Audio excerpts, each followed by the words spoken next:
The Central Press was not a press at all. It was a photo agency, a collective of photojournalists who buzzed in and out of Fleet Street and chased stories around England.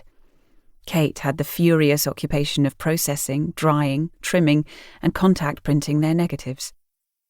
If Mr. Scargill could not immediately sell a picture to a newspaper or periodical, she delivered the negatives to the photographer.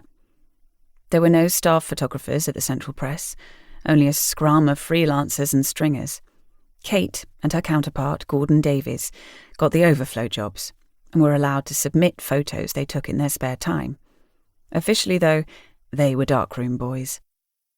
On Monday, Kate sat at the photo desk, hunting through the morning editions for coverage of the previous day's demonstration. The Times was typically vague, writing the whole thing off as a public nuisance.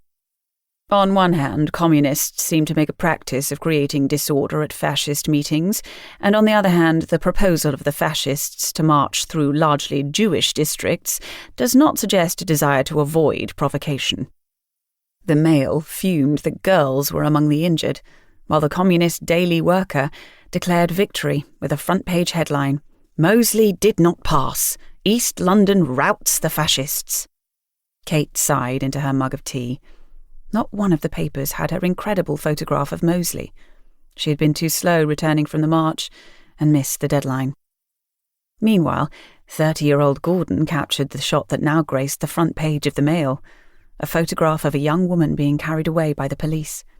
He knew how to start developing his negatives on the tube and, once again, had beat Kate to the punch. Next door, the Daily Express printing machines churned, sending tremors down the walls and up through the soles of Kate's shoes.